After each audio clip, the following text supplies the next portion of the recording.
बहिनीहरू नमस्कार।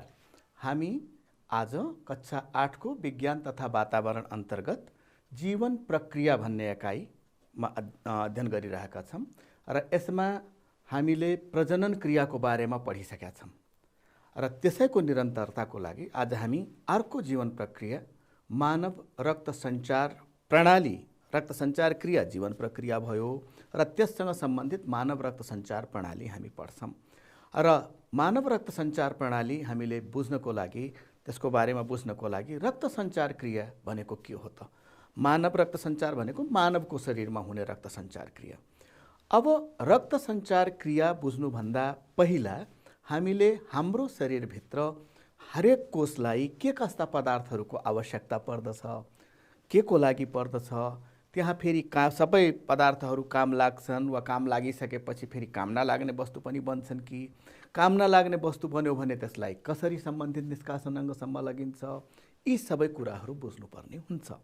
छोटोमा हामीले बुझ्दाखेरि हाम्रो कोषलाई हरेक कोषलाई जति जीवित कोषहरू हाम्रो शरीरमा छन् ती सबै जीवित कोषहरूको लागि अक्सिजन चाहिन्छ, खानेकुरा चाहिन्छ।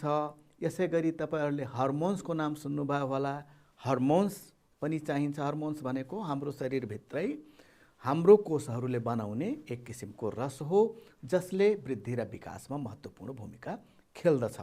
त यसरी कोषमाथि पदार्थहरूलाई पुर्याउने काम गर्नु पर्यो वा पुर्याउने काम हुन्छ र तिनीहरूको सदुपयोग गरिसकेपछि कार्बन डाइअक्साइड जस्तो पदार्थ, यसै गरी युरिया, युरिक एसिड, बढी भएका लवणहरू हुन्छन्, बढी भएको पानी हुन्छ, यस्ता पदार्थहरूलाई फेरि शरीरबाट बाहिर फाल्नुपर्ने हुन्छ भाइ बहिनीहरू। र त्यस्ता पदार्थहरूलाई बाहिर फाल्नको लागि त्यो रगतबाट छुट्याउनु पर्छ, किनभने धेरै जसो पदार्थ, सबै जसो पदार्थ भने पनि हुन्छ रगतले नै बोकेर लान्छ र त्यहाँबाट वा कोषहरूबाट नचाहिने पदार्थहरू सम्बन्धित निष्कासन अङ्गसम्म त्यही रगतले बोकेर ल्याउने काम गर्छ। त्यही भएर यो काम रक्त सञ्चारले गर्दा सम्भव भएको हो है।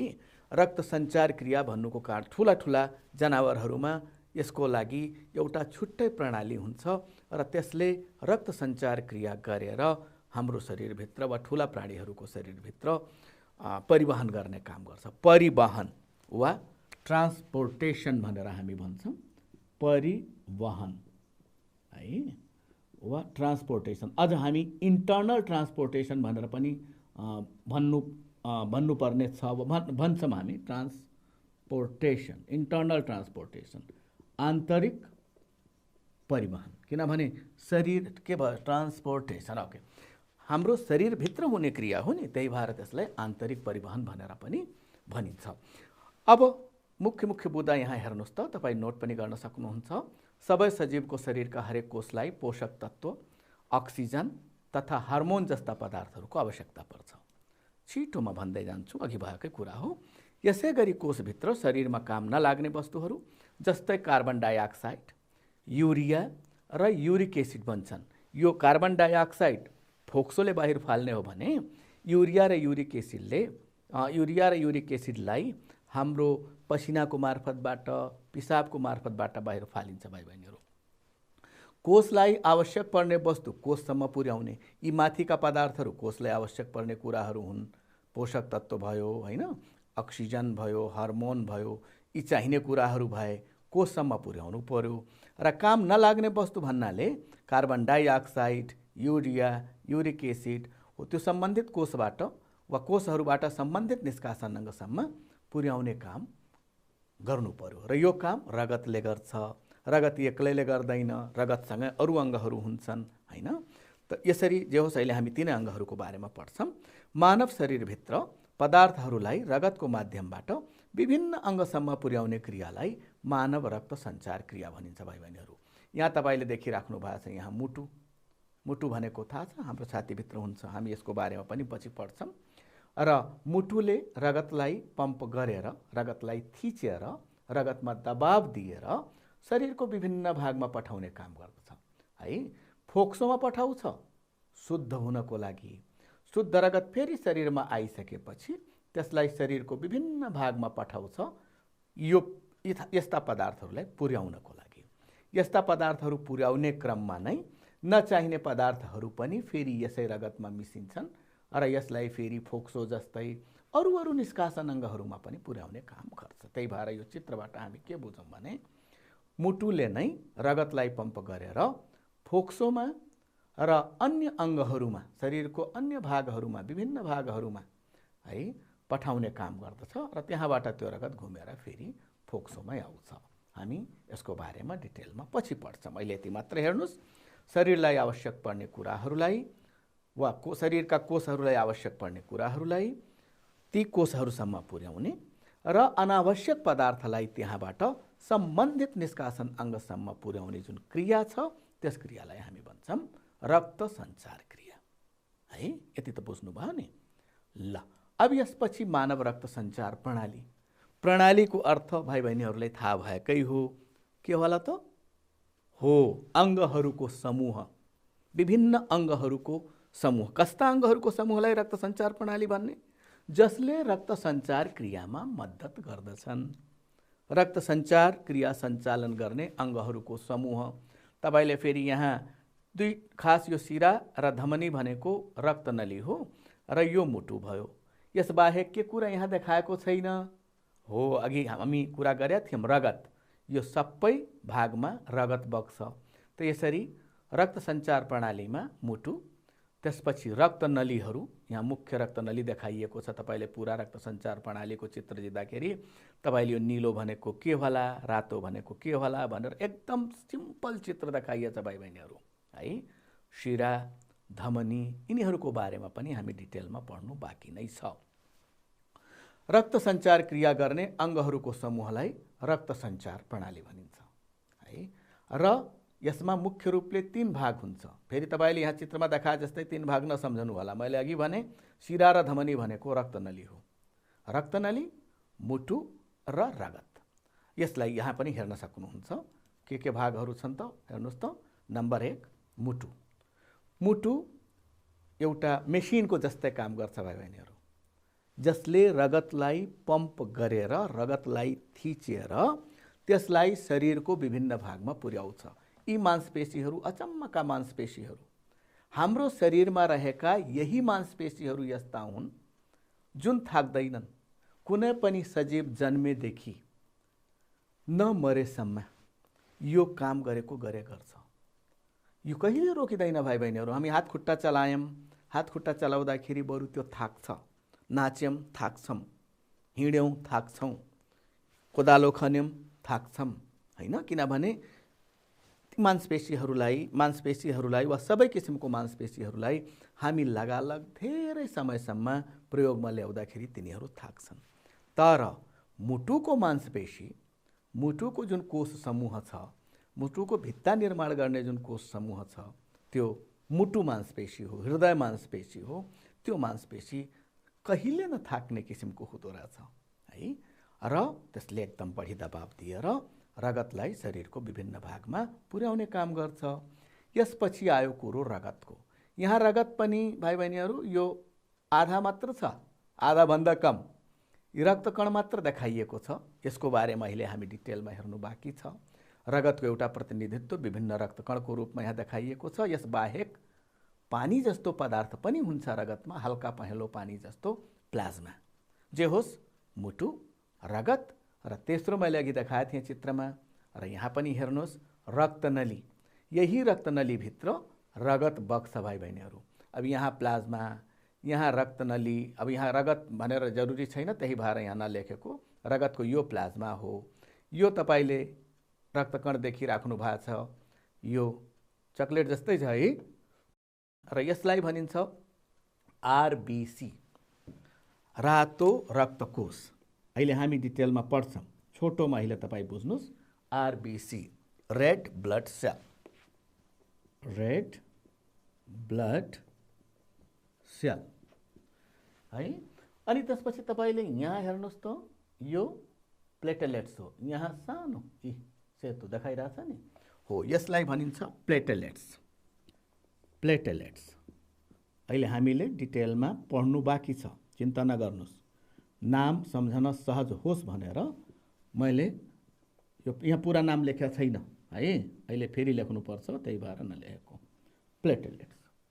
त्यसपछि तपाईँले यहाँ अर्को किसिमको यो हेर्नुहोस् त, ठुलो छ नि, सबभन्दा ठुलो यो भनेको WBC, छोटो रूप मात्र अहिले म दिइरहेको छु, व्हाइट ब्लड सेल। अरू नामहरू पनि छन्, त्यसलाई म अहिले चिनाउँला भाइ बहिनीहरू। अहिले सिम्पल नाम मात्र सम्झनुहोस्, व्हाइट ब्लड सेल। र अर्को जुन मैले सुरुमा भनेको थिएँ त्यो हो प्लाज्मा है। यी सबै के हो त? रगत, ब्लड। अर्को अङ्ग के थियो? यसभन्दा अगाडि हामीले पढ्यौँ मुटु। रगत र यी रगतलाई बगाउने जुन नली हुन्छ त्यसलाई हामी के भन्छौँ त? रक्तनली। त्यसलाई हामी रक्तनली भन्दा रहेछौँ। रक्तनली वा ब्लड भेसल।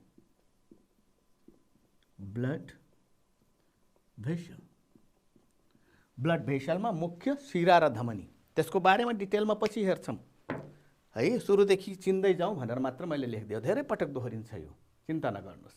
अहिले यति मात्र बुझ्नुहोस्, मानव रक्त सञ्चार प्रणालीको मुख्य 3टा भाग हुन्छन्, रक्तनली, रगत र अघि हामी एउटा अङ्ग हेऱ्यौँ मुटु वा हार्ट, त्यो पम्पिङ मेसिन है। 1 नम्बर यो, 2 नम्बर यो, 3 नम्बर यो है। ल अब भनेपछि यो रगतलाई पम्प गरेर पठाउने, रगतलाई पम्प गरेर यो पठाउने भयो मुटु।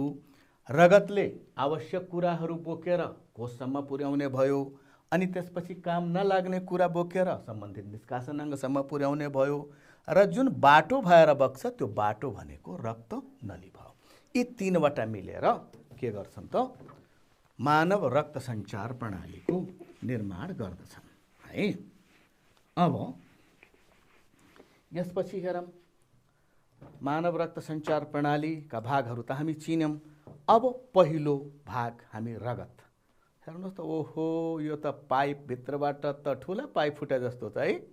यो हाम्रो रक्तनली हो भाइ बहिनीहरू। यहाँ मैले रक्तनली तपाईँले चिन्हलाई मात्र लेबल गरेको छु। खास रगत भनेको यो भित्र बग्ने जति कुराहरू, तपाईँ हेर्नुहोस् त, हल्का पहेँलो रङको पनि देखिराख्नु भएको छ। त्यसमा त्यो अघि मैले चक्लेट जस्तो भनेको त्यो पनि छ, त्यसलाई हामी राता रक्तकणहरू भन्छौँ। सबभन्दा बढी सङ्ख्यामा यी नै पाइन्छन् भाइ बहिनीहरू, राता रक्तकण, रेड ब्लड सेल, RBC वा अर्को नाम पनि छ इरिथ्रोसाइट्स। अहिले म लेखौँला, चिन्ता नगर्नुहोस्, अहिले रातो रक्तकण भनेर मात्र सम्झनुहोस्। त्यसपछि सबभन्दा थोरै सङ्ख्यामा पाइने यी ठुला रक्तकोषहरू छन्, जसलाई भनिन्छ सेता रक्तकोषहरू, सेतो रक्तकोष, व्हाइट ब्लड सेल। पहिलो प्लाज्मा भइहाल्यो है। अनि त्यसपछि फेरि यसमा यस्ता साना साना जुन देखिराख्नु भएको छ, यी हाँगा जस्तो पनि निस्किया छ, त्यसको बारेमा डिटेलमा मैले बताउँला, प्लेटलेट्स। जे होस्, रगत भनेको मुख्य रूपले 2टा भाग मिलेर बनेको हुन्छ। यो एउटा तरल संयोजित तन्तु हो। तरल संयोजित तन्तु भन्नाले तरल अवस्थामा भएको यस्तो तन्तु जसले 2 वा 2 भन्दा बढी अङ्ग वा तन्तुहरूलाई जोड्ने काम गर्छ। र यो मुख्य रूपले 2वटा भागहरू मिलेर बन्ने भयो। एउटा प्लाज्मा भनेको यो पहेँलो पदार्थ हो, र रक्तकोषहरू, त्यसभित्र रहेका विभिन्न रक्तकोषहरू, त्यसको बारेमा हामी परिचित हुन्छौँ। अहिले हामी यति 2टा भाग मात्र चिनौँ। रगतको मुख्य 2वटा अवयवहरू, प्लाज्मा र रक्तकोष।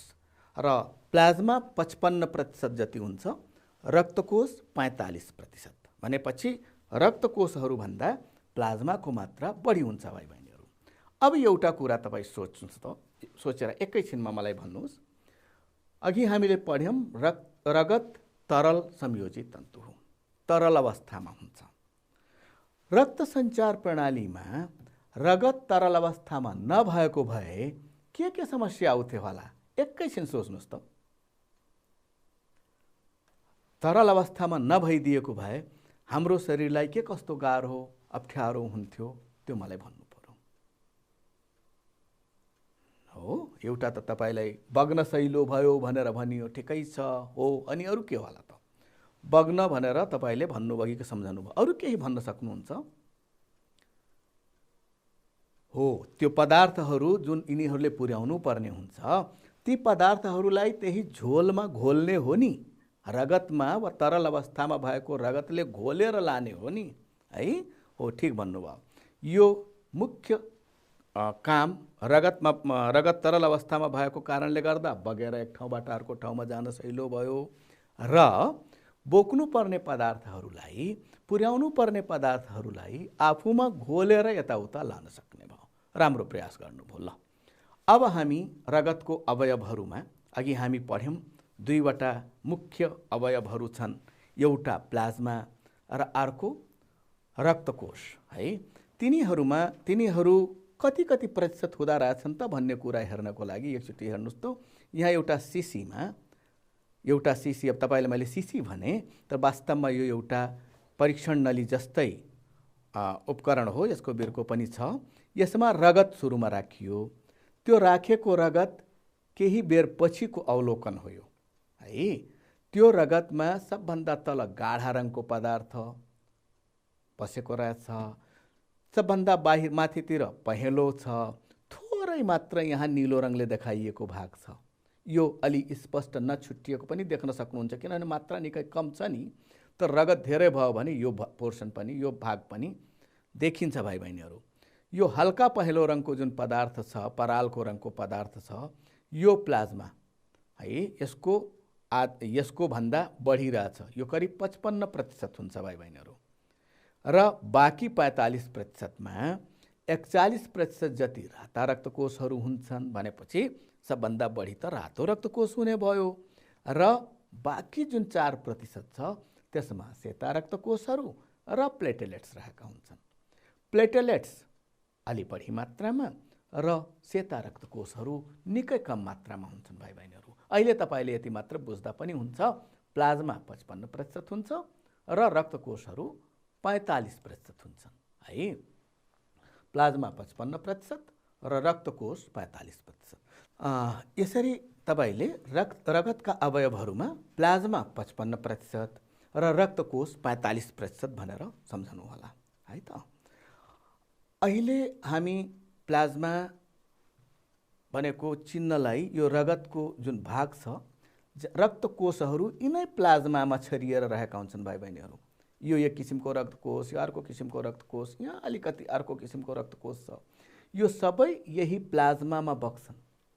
र प्लाज्मा भनेको 90% पानी, प्लाज्मामा 90% पानी हुन्छ र त्यसमा 8% जति प्रोटिन हुन्छ, 1% लवणहरू भनेपछि हामी नुन भन्छौँ नि भाइ बहिनीहरू, नुन, त्यो लवण पनि सोडियम क्लोराइड, सोडियम बाइकार्बोनेट यस्ता लवणहरू हुन्छन् 1%।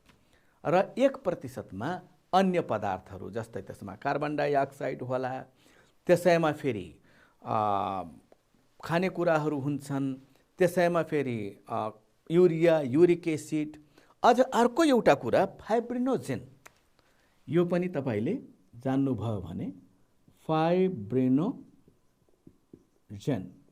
यो एक किसिमको प्रोटिन हो र यो प्रोटिनले घाउ भएको ठाउँमा रगतलाई जमाउने काम गर्छ भाइ बहिनीहरू। घाउ भएमा चोटपटक लागेमा त्यस ठाउँमा रगतलाई जमाइदिन्छ। मेरो पनि छ, यहाँ तपाईले हेर्नुभयो भने म यहाँ यो हेर्नुहोस् त, यो नङ हो, यहाँ नङमा यो मसी होइन, चोट लागेर यहाँ जम्या छ। यसै गरी कतै घाउ भयो भने घाउ भएको ठाउँमा पनि के हुन्छ त, एकछिनपछि रगत जम्छ नि। हामी त्यस बेला पनि प्लाज्मा देख्न सक्छौँ भाइ बहिनीहरू। घाउमा रगत जमिसकेपछि त्यहाँबाट हल्का पहेँलो रङको पदार्थ निस्कन्छ, त्यस बेला त्यो प्लाज्मा मात्र बाहिर आएको हो, है? हो, त्यसरी प्लाज्मा हामी चिन्न सक्छौँ र प्लाज्माको रङ हल्का पहेँलो हुन्छ, यो पनि सम्झनु होला। फिक्का पहेँलो रङको तरल पदार्थ हो। प्लाज्माले रगतको 55% भाग ओगट्दछ, यो अघि पनि तपाईले पढिसक्नुभयो। र यसमा 90% पानी, 8% प्रोटिन, 1% लवण र 1%मा अन्य पदार्थहरू अन्य पदार्थहरूमा मैले अघि पनि तपाईँले बताएँ कार्बन डाइअक्साइड, खाद्य पदार्थ वा पोषक तत्त्वहरू, हर्मोन्स, युरिया, युरिक एसिड हैन, यस्ता पदार्थहरू 1% रहेका हुन्छन् है। अनि परिवहन गर्नुपर्ने धेरै जसो पदार्थलाई प्लाज्माले बोक्ने काम गर्छ। यसैले अब अक्सिजन बोक्ने काम त आरबिसीले गर्ने भयो, अक्सिजन बाहेकका जति पदार्थ हुन्छन् नि त्यो सबै बोक्ने काम यही प्लाज्माले गर्छ है। अब अहिलेसम्म हामी के कति पढ्यौँ, के कति सिक्यौँ, पहिला छोटोमा तपाईँलाई म दोहोऱ्याउँछु, त्यसपछि फेरि तपाईँले केही प्रश्नको उत्तर दिनुपर्छ है। हामीले अहिले हेर्यौँ रक्त सञ्चार क्रिया भनेको के हो।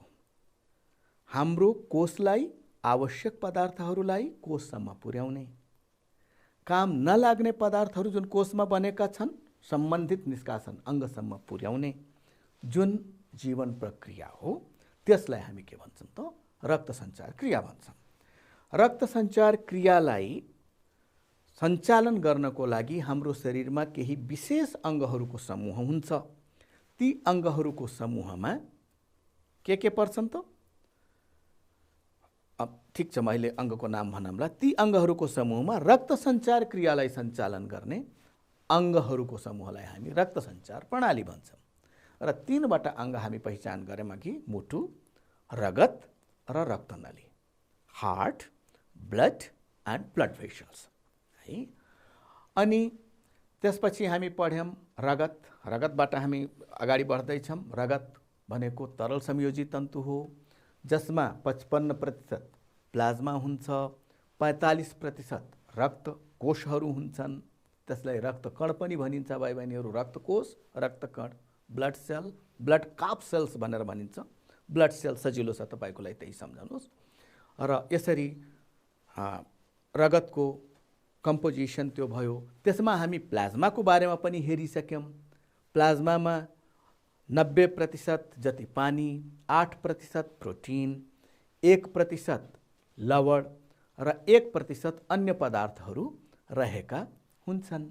र यसले के गर्छ त शरीरलाई आवश्यक पर्ने पदार्थलाई घोलेर लाने र कोषमा बनेका अनावश्यक पदार्थहरूलाई कोषबाट सम्बन्धित निष्कासन अङ्गसम्म लैजाने काम गर्दछ। त्यस्ता पदार्थलाई बोक्ने काम गर्छ। ल अब तयार हुनुहोस् है त प्रश्नको लागि। यहाँ 5वटा प्रश्नहरू दिएका छन् है। ती 5वटा प्रश्नहरूमा पहिलो प्रश्न छ रक्त सञ्चार क्रिया भनेको के हो है। तपाईँ लेख्नुहोस् के यसको एन्सर। ल एकैछिन लेख्नुहोस्, रक्त सञ्चार क्रिया भनेको के हो। रक्त सञ्चार प्रणालीका अङ्गहरू के हुन्? अङ्गको नाम मात्र लेख्नुहोस्। रगतका प्रमुख अवयवहरू के हुन्? रगतका प्रमुख अवयवहरू के हुन्? अवयव भनेको रगतका प्रमुख भागहरू है। अनि प्लाज्मा के मिलेर बनेको हुन्छ र प्लाज्माको प्रमुख काम के हो? ल एन्सर लेखिहाल्नुहोस् त। लेखिसक्नु भयो होला है भाइ बहिनीहरू। ल अब यसको उत्तर तपाईँले आफ्नो गुरुबा गुरुआमालाई पनि देखाउनु होला है त। छोटो छ प्रश्नहरूको उत्तर। अब रक्तकोषको बारेमा हेरौँ। हामीले रक्तकोषले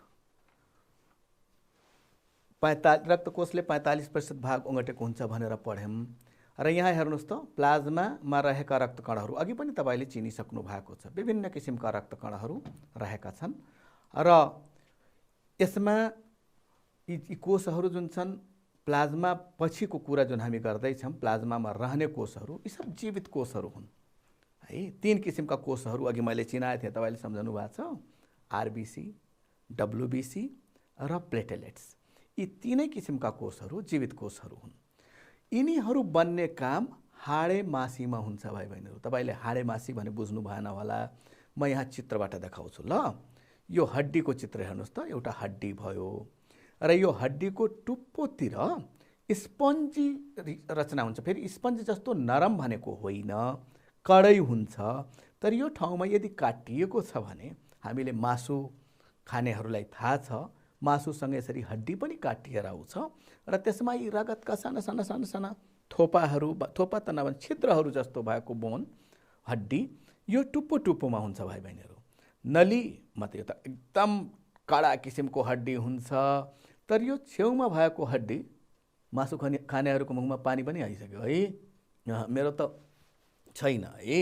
ल अब यहाँ हेर्नुहोस् त, यो मासु खाँदाखेरि यसलाई हामीले चपाएर अब खुर्केर दाँतैले अलिकति चुसेर खाँदाखेरि केही जुन ब्लड रगत जस्तो कुराहरू यहाँ हुन्छ त्यो आउँछ, त्यसलाई भनिन्छ रेड बोन म्यारो, रातो हाडेमासी। र यो नली जस्तो जुन हड्डी हुन्छ त्यसभित्र पहेँलो लेदो जस्तो भरिएको हुन्छ भाइ बहिनीहरू, हल्का पहेँलो लेदो जस्तो हो, त्यसलाई भनिन्छ पहेँलो हाडेमासी। यही दुईटा भागमा तीनै किसिमका रक्तकणहरू बन्छन्, चाहे त्यो आरबिसी होस्, डब्लुबिसी होस् वा प्लेटलेट्स होस्। यिनीहरू रगत बनाउने कारखाना हुन्, यिनीहरूमा नै रगत बन्छ है। अब रक्तकोशहरू एउटा निश्चित उमेरपछि तीन किसिमको जुन मैले रक्तकणहरू बताएँ, आरबिसी, डब्लुबिसी र प्लेटलेट्स, यी तीनै किसिमका रक्तकणहरूको आफ्नो उमेर छ भाइ बहिनीहरू।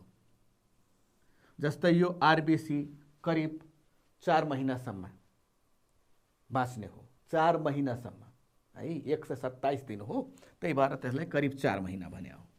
डब्लुबिसी करिब 15 दिनसम्म, सबै पछि लेखिएकै देखाउँछु म, 15 दिनसम्म बाँच्छ डब्लुबिसी। र प्लेटलेट्स त झन् 2-3 दिनसम्म मात्र बाँच्ने हो है, निकै कम समयसम्म बाँच्ने प्लेटलेट्स हो। यो जुन यिनीहरूको उमेर हुन्छ, अहिले जुन मेरो शरीरमा रगत बनिरहेको छ नि, त्यसमध्येको आरबिसी 127 दिनपछि मर्ने हो, अहिले बनेको डब्लुबिसी 15 दिनपछि मर्ने हो, र अहिले बनेको प्लेटलेट्स 2-3 दिनपछि बन्ने हो, त्यसरी मर्ने हो है। अहिले बनेको जुन प्लेटलेट्स छ त्यो करिब 2-3 दिनपछि मर्छ। र यसरी यी रक्तकणहरूको एउटा निश्चित उमेर हुन्छ। मर्छन् कहाँ त भन्दाखेरि कलेजो र फियो। कलेजो भनेको तपाईँ चिन्नुहुन्छ, कलेजोसँगै टाँसिएर अलि पातलो, अलि फुस्रो, अलि गाढा रङको फियो भन्ने रचना हुन्छ भाइ बहिनीहरू। कलेजो जस्तै हुन्छ तर अलि नरम हुन्छ, त्यसलाई फियो भनिन्छ। इङ्ग्लिसमा स्प्लेन भनिन्छ, फियोलाई इङ्ग्लिसमा स्प्लेन भनिन्छ, स्प्लेन। कलेजोलाई लिभर भनिन्छ। यसरी लिभर र स्प्लेनमा गएर यिनीहरू मर्छन्। र रक्तकोश मुख्य रूपले 3 प्रकारको हुन्छ। अब यो दुईटा कुरा तपाईँले हरेक रक्तकणमा लेख्न सक्नुहुन्छ, मैले यहाँ कमन गरिदिया हो, किनभने सबैमा हुन्छ, हामी 3 चोटि किन पढ्ने है। रक्तकोश मुख्य रूपले 3 प्रकारका हुन्छन्, जस्तै राता रक्तकोश वा इरिथ्रोसाइट, सेता रक्तकोश वा ल्युकोसाइट र प्लेटलेट्स वा थ्रोम्बोसाइट्स है। अनि राता रक्तकोश हेरौँ है त, राता रक्तकोश वा इरिथ्रोसाइट्स, यो नाम पनि तपाईँले राता रक्तकोशलाई हामी इरिथ्रोसाइट भनेर भन्छौँ। इरिथ्रोसाइट नाम पनि जान्नुहोस्, तपाईँलाई बुकमा नदिए पनि तपाईँले जान्नु राम्रो हुन्छ। इरिथ्रोसाइट्स यो रातो रक्तकोशको अर्को नाम हो, राता रक्तकोश है। इरिथ्रोसाइट, इरिथ्रोसाइट्स वा रेड ब्लड सेल। अब हामी यसमा के बुदाहरू सम्झनु पर्यो। पहिलो कुरा हेर्नुहोस् त, यिनीहरूको आकार तपाईँले यहीँ हेर्नुभयो भने राता रक्तकोशहरू गोलो आकारका हुन्छन् र यिनमा न्युक्लियस पाइँदैन हो। अनि त्यसपछि राता रक्तकोशहरू सबैभन्दा बढी सङ्ख्यामा पाइन्छन् भाइ बहिनीहरू। यी रक्तकोशहरू सेता रक्तकोशभन्दा साना हुन्छन्, भनेपछि सबैभन्दा साना होइन नि है, सेता रक्तकोशभन्दा साना हुन्छन्। राता रक्तकोशमा रहेको हेमोग्लोबिनले गर्दा यो रक्तकोश रातो देखिन्छ। रातो देखिने रङ यही रातो रक्तकोशको उपस्थितिले गर्दा हो र रातो रक्तकोशमा भएको हेमोग्लोबिनले गर्दा हो। हेमोग्लोबिनले नै अक्सिजन बोक्ने काम गर्छ भाइ बहिनीहरू, यसैले अक्सिजनलाई बोकेर एक ठाउँबाट अर्को ठाउँमा पुर्याउँछ। त्यही भएर यसको काम यहाँ आयु लगभग 4 महिना र काम यहाँ छुट्या छ भाइ बहिनीहरू। काम यहाँ यसको लेख्नु होला, यसले अक्सिजनको परिवहन गर्छ। अक्सिजन यो पछि दिएको छ, यहाँ छुटे पनि पछि छ, तपाईले तुलना गर्ने ठाउँमा दिएको छ। परिवहन, यहाँ पनि तपाईले एउटा बुँदा राख्न सक्नुहुन्छ। अक्सिजनको परिवहन गर्ने, अक्सिजनलाई बोकेर एक ठाउँबाट अर्को ठाउँमा पुर्याउने।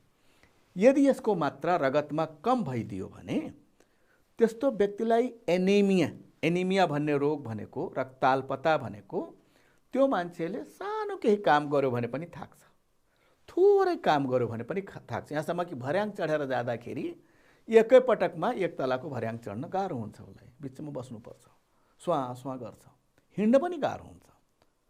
यदि फलामको कमी भयो भने शरीर, हामी खानेकुरामा फलाम भने फेरि किले खाने होइन नि, पालुङ्गोमा फलाम हुन्छ, कलेजोमा फलाम हुन्छ, हो यसरी फलामयुक्त खानेकुराहरूको कमी भयो हाम्रो खानामा भने एनिमिया हुन सक्छ, रगतमा हेमोग्लोबिन कम हुन सक्छ र एनिमिया हुन जान्छ है।